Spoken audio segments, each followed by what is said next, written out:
Switzerland. Carl Gustav Jung, born in 1875. With Freud, one of the founding fathers of modern psychology. Still working at 84, he is the most honored living psychiatrist, and history will record him as one of the greatest physicians of all time.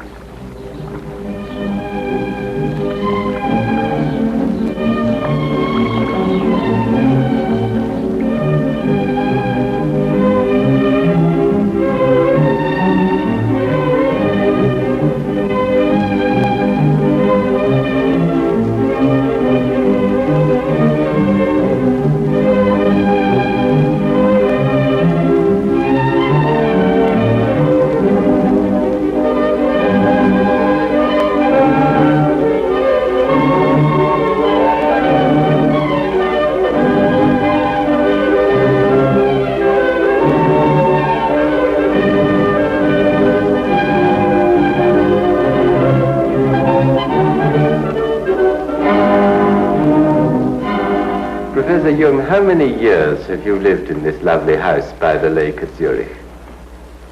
It's just about 50 years. Do you live here now just with your secretaries and your English housekeeper? Yes. No children or grandchildren with you? Oh, no, they don't live here, but I have plenty of them in the surroundings. Do they come to see you often? Oh, yes. How many grandchildren have you? Oh, 19. And great-grandchildren? Oh, I think 8, and I suppose one is on the way. And do you enjoy having them? Well, of course it's nice to feel such a living crowd around oneself. Are they afraid of you, do you think?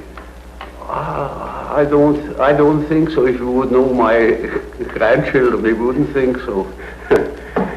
What? They steal my things. Even my hat that belongs to me, they stole the other day. Now, can I take you back to your own childhood?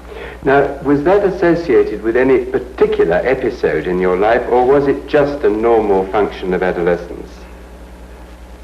Well, that's difficult to say. As far as I can remember, nothing had happened before that would explain this sudden coming to consciousness. You hadn't, for instance, been quarreling with your parents or anything? No. What memories have you of your parents? Were they strict and old-fashioned in the way they brought you up? Oh, well, you know, they belonged to the later parts of the Middle Ages. And my father was a parson in the country, and you can imagine what people were then, you know, in the 70s of the past century. They had the convictions in which people have lived since 1,800 years.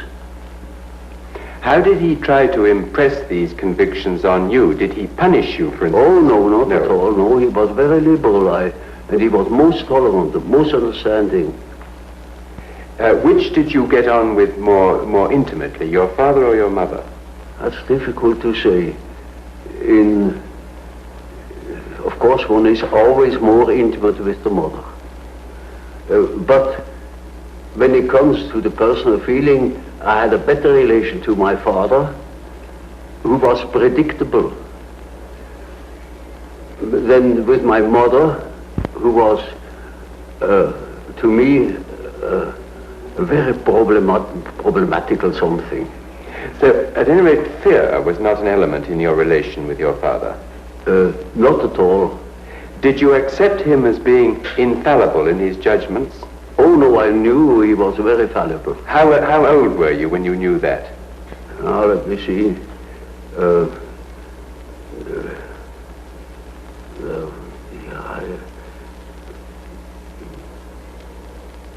Perhaps 11 or 12 years old. It was hanging together with the fact that I knew I was. And from then on, I saw that my father was different. Yes. So the moment of self-revelation was closely connected with realizing the fallibility of your parents. Yes, one could say so. Now, what about... But I realized that I had fear of my mother, but not during the day. There she was quite known to me and predictable, but in the night I had fear of my mother. And can you remember why? Can you remember what that... I have not the slightest idea why. No. What about your school days now? Were you happy at school as a schoolboy? In the beginning I was very happy to have companions, you know, because before I had been very lonely. We lived in the country and I had no brother and no sister. My sister was born very much later when I was 9 years old. And so I was used to be alone, but I missed it. I missed company. And in school it was wonderful to have company. But soon, you know, in a country school, naturally, I was far ahead. And then I began to be bored. What sort of religious upbringing did your father give you? Oh, we were Swiss Reformed. And did he make you attend church regularly? Oh, well, that was quite natural. Yes. Everybody went to church on Sunday. And did you believe in God? Oh, yes. Do you now believe in God? Now? Difficult to answer. I know. I don't need to believe. I know. Well, now, turning to the next staging point in your life, what made you decide to become a doctor? That was in the first place a merely opportunistic choice. Originally, I wanted to be an archaeologist, Assyriology, Egyptology, something of the sort.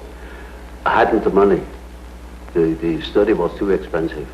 So my second love then belonged to nature, particularly zoology. And when I began my studies, I inscribed in the so-called philosophical faculty 2, that means natural sciences. But then I soon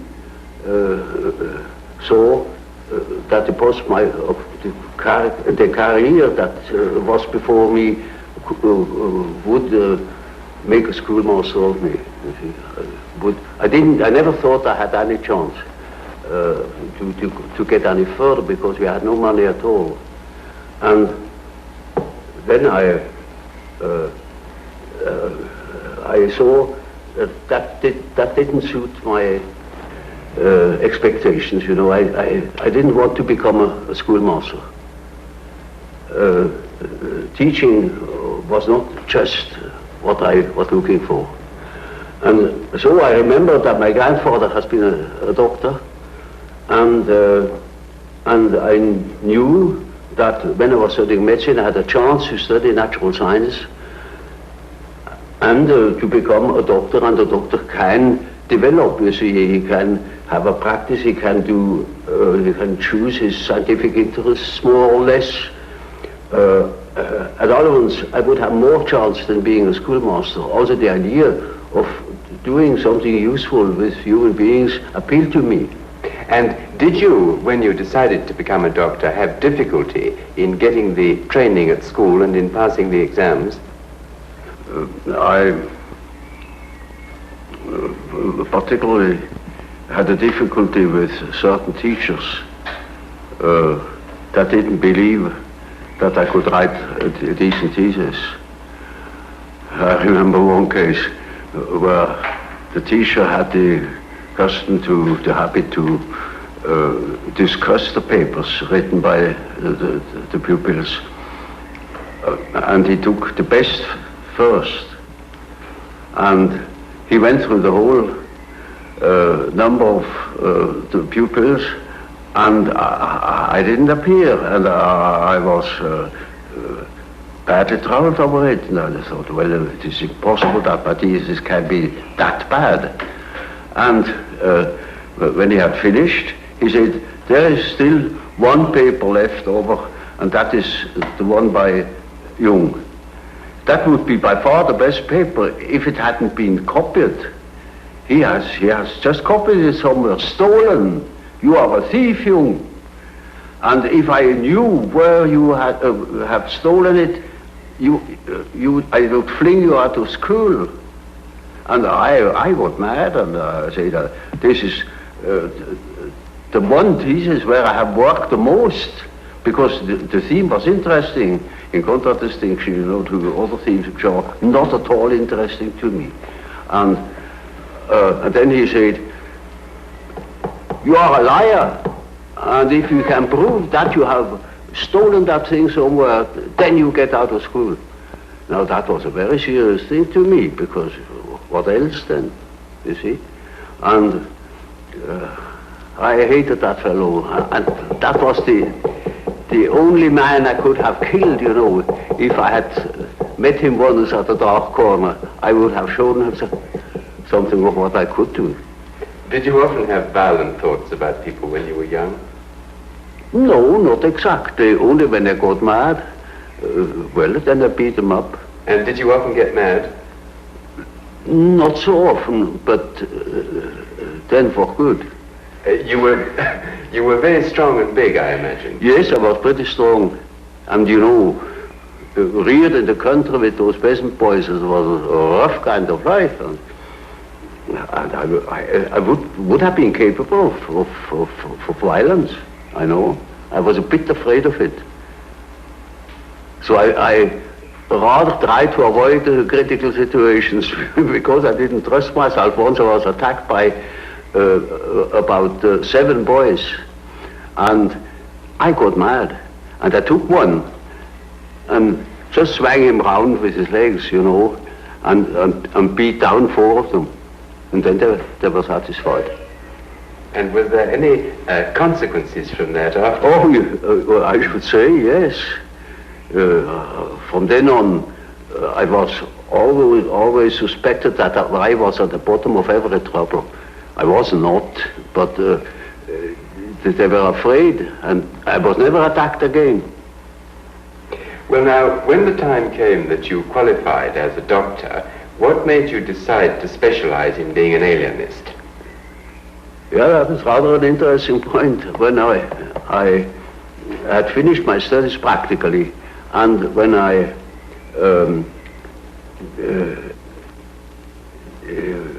didn't know what I really wanted to do, I had a big chance to follow one of my professors.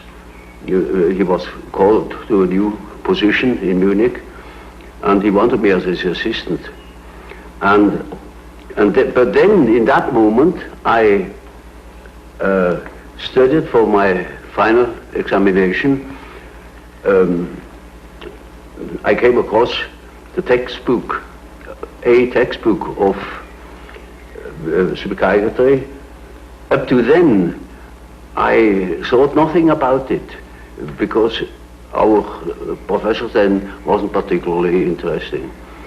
And I only read the introduction to that book, where certain things were said about psychosis as a maladjustment of personality.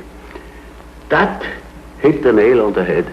In that moment, I saw I must become an alienist. My heart was thumping wildly in that moment.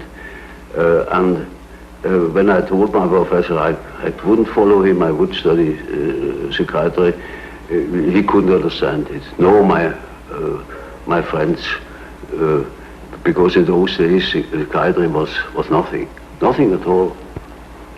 But I saw one great chance to unite certain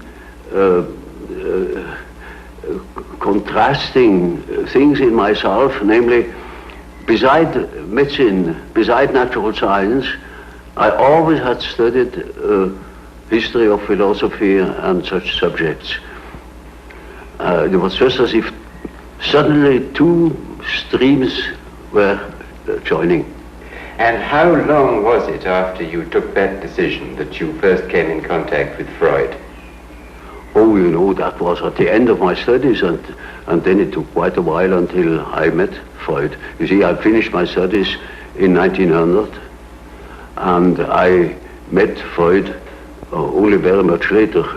I read, in 1900 I already read his dream interpretation and Freud studies about hysteria, but that was merely literary, you know.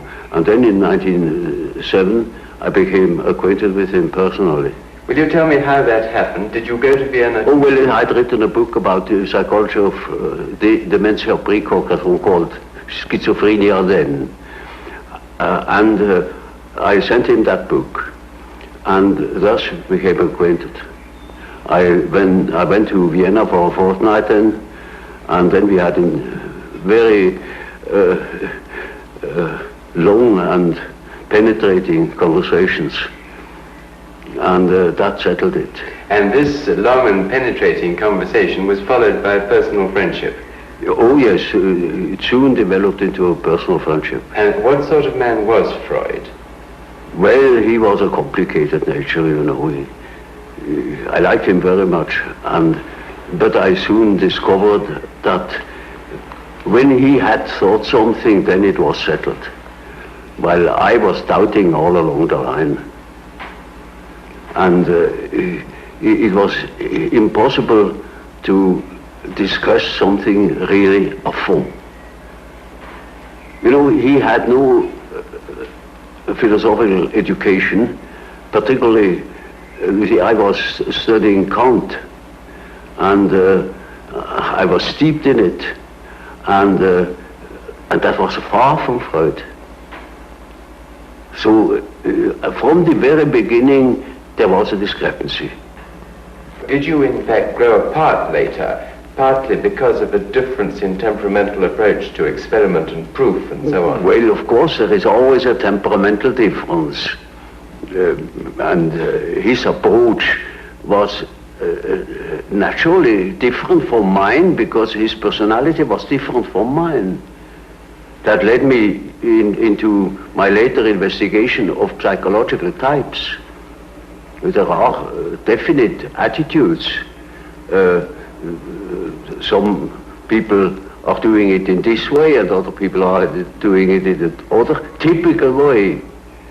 And there were such differences between myself and Freud too. Do you consider that Freud's standard of proof and experimentation was less high than your own? Well, you see, that is an evaluation I'm not competent of. I am not my own history or my historiographer. With reference to certain results, I think my method has its merits. Tell me, did Freud himself ever analyze you? Oh yes, I submitted quite a lot of my dreams to him, and so did he. And he to you, yes? Oh yes, yes. Do you remember now, at this distance of time, what were the significant features of Freud's dreams that you noted at the time? Well, that is rather indiscreet to ask. You know, there is such a thing as a professional secret. He's been dead these many years. Yes, but these regards last longer than life.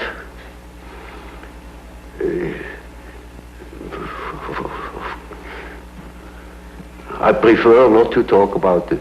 Well, may I ask you something else then, which perhaps is also indiscreet? Is it true that you have a very large number of letters which you exchanged with Freud, which are still unpublished? Yes. When are they going to be published? Well, not during my lifetime. You would have no objection to them being published after your life? Oh, no, not at all. Because they are probably of great historical importance. I don't think so. Then why have you not published them so far? Because they were not important to me enough. I see no particular importance in them. They are concerned with personal matters? Well, partially. But I wouldn't care to publish them. Well, now, can we move on to the time when you did eventually part company with Freud? It was partly, I think, with the publication of your book, The Psychology of the Unconscious. Is that correct? That was the real cause. Well, now, before you... Oh, I mean the final cause, because it had a long preparation. You know, from the beginning I had a reservatio mentalis. I couldn't agree with quite a number of his ideas. Which ones in particular?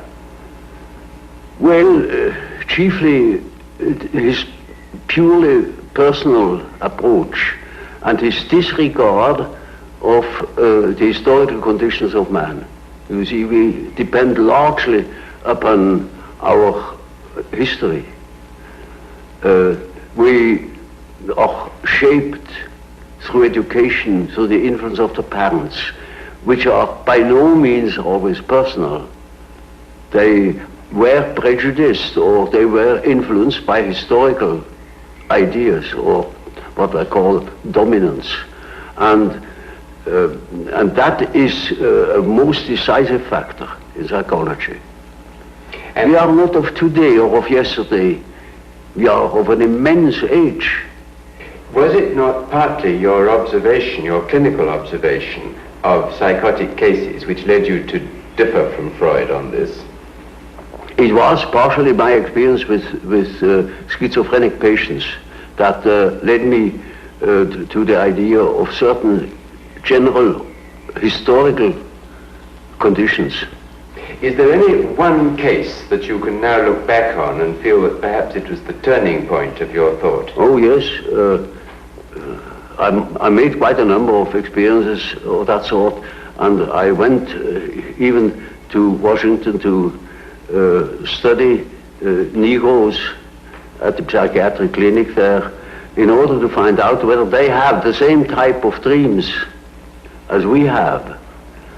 And these experiences and others led me then to the hypothesis that there is an impersonal stratum in our psyche. And I can tell you an example. We had a patient in the ward. He was quiet but completely dissociated, schizophrenic. And he was in the clinic already for over 20 years. He had come into the clinic, as a matter of fact, being a young man, a little clerk, and did no particular education. And once I came to the ward, and he was obviously excited and called to me, took me by the lapel of my coat and led me to the window and said, "Doctor, now you must see. Now look at it. Look up at the sun and see how it moves. You see, you must move your head too, like this, and then you will see the follows of the sun. And you know, that's the origin of the wind. And you see how the sun moves as you move your head from one side to the other." Now, of course, I didn't understand it at all. I thought, there you are, he's just crazy.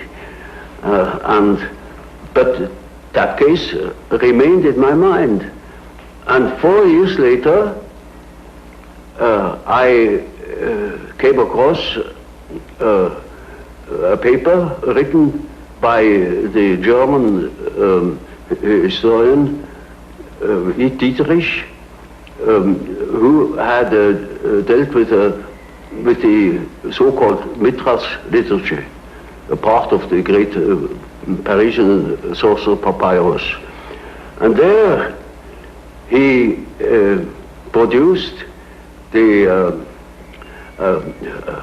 part of the so-called Mithras liturgy.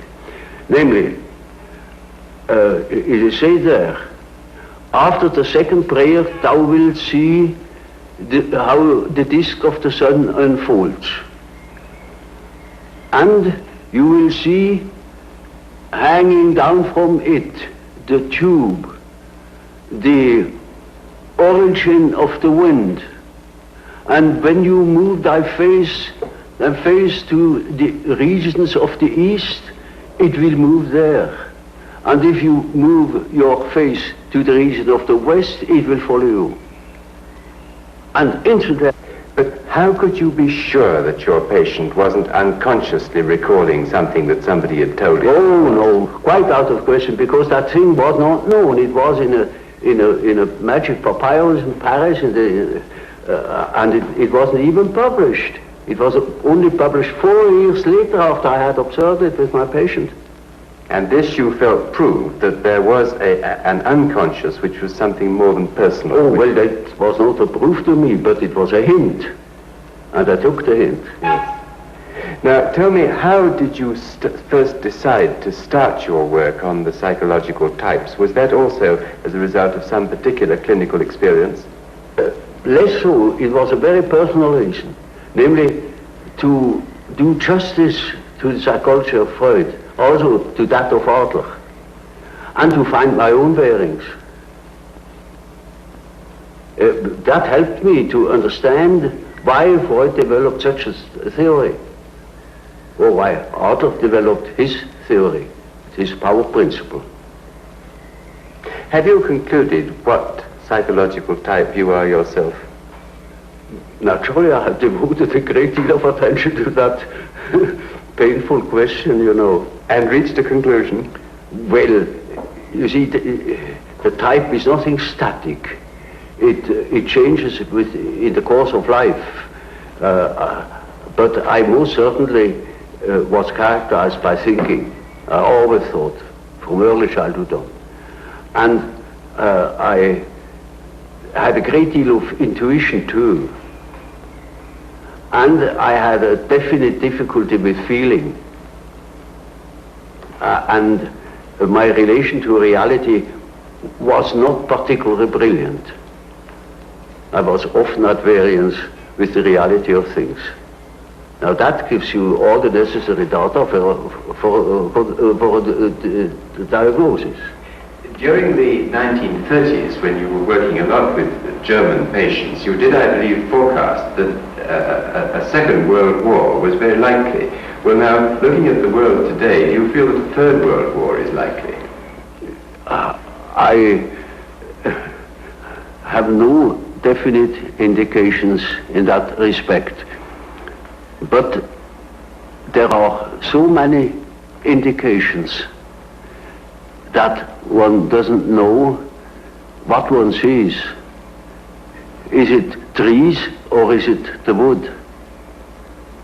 It's very difficult to say, because the dreams of people's dreams contain apprehensions, you know. But it is very difficult to say whether they point to a war, because that idea is uppermost in people's mind. Formerly, you know, it has been much simpler. People didn't think of a war. And therefore, it was rather clear what the dreams meant. Nowadays, no more so. We are so full of apprehensions, fears, that one doesn't know exactly to what it points. One thing is sure, a great change of our psychological attitude is imminent. That is certain. Why? Because we need more. We need more psychology. We need more understanding of human nature, because the only real danger that exists is man himself. He is the great danger. And we are pitifully unaware of it. We know nothing of man. Far too little. His psyche should be studied, because we are the origin of all coming evil. Well, does man, do you think, need to have the concept of sin and evil to live with? Is this part of our nature? Well, obviously. And of a redeemer? That is an inevitable consequence. This is not a concept which will disappear as we become more rational. It's something which... Well, I don't believe that man ever will deviate from the original pattern of his being. There will always be such ideas. For instance, if you do not directly believe in a personal redeemer, as it was the case with Hitler, or the hero worship in Russia, then it is an idea. It is a symbolic idea. You have written one time and another some sentences which have surprised me a little about death. Now, in particular, I remember you said that death is psychologically just as important as birth, and like it, it's an integral part of life, but surely it can't be like birth if it's an end, can it? Yes, if it's an end. And there we are not quite certain about this end. Because, you know, there are these peculiar faculties of the psyche that it isn't entirely confined to space and time. You can have dreams or visions of the future. You can see round corners and such things. Only ignorance deny these facts. It's quite evident that they do exist and have existed always. Now these facts show that the psyche, in part at least, is not dependent upon these confinements. And then what? When the psyche is not under that obligation to live in time and space alone, and obviously it doesn't, then to that extent the psyche is not submitted to those laws. And that means a practical continuation of life, of a sort of psychical existence beyond time and space. Do you yourself believe that death is probably the end, or do you believe that... Well, I can't say. You see, the word belief is a difficult thing for me. I don't believe. I must have a reason for a certain hypothesis.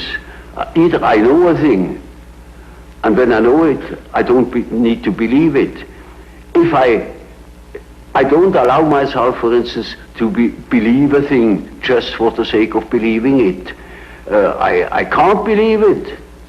But when there are sufficient reasons for a certain hypothesis, I shall accept these reasons, naturally, and should say, we have to reckon with the possibility of so-and-so, you know. Well, now, you told us that we should regard death as being a goal, yes, and that to shrink away from it is to evade life and yes, life purpose. Yes. What advice would you give to people in their later life to enable them to do this, when most of them must in fact believe that death is the end of everything? Well, you see, I have treated many old people, and it's quite interesting to watch what the unconscious is doing with the fact that it is apparently threatened with a complete end.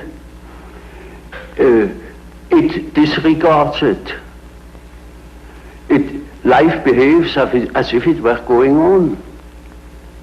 And so I think it is better for old people to live on, to look forward to the next day, as if he had to spend centuries.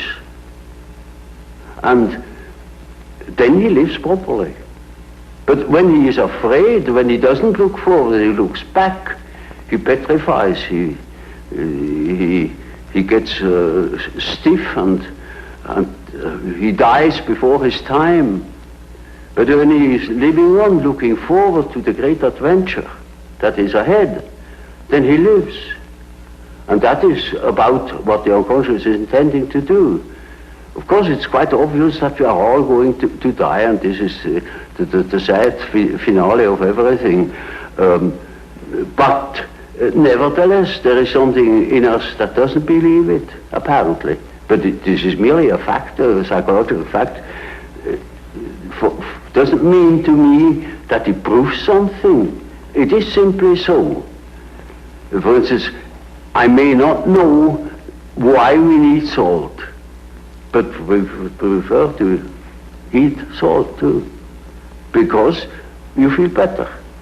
And so when you think in a certain way, you may feel considerably better.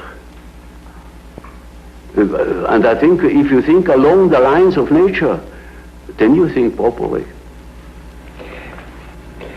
And this leads me to the last question that I want to ask you. As the world becomes more technically efficient, it seems increasingly necessary for people to behave communally and collectively. Now, do you think it's possible that the highest development of man may be to submerge his own individuality in a kind of collective consciousness?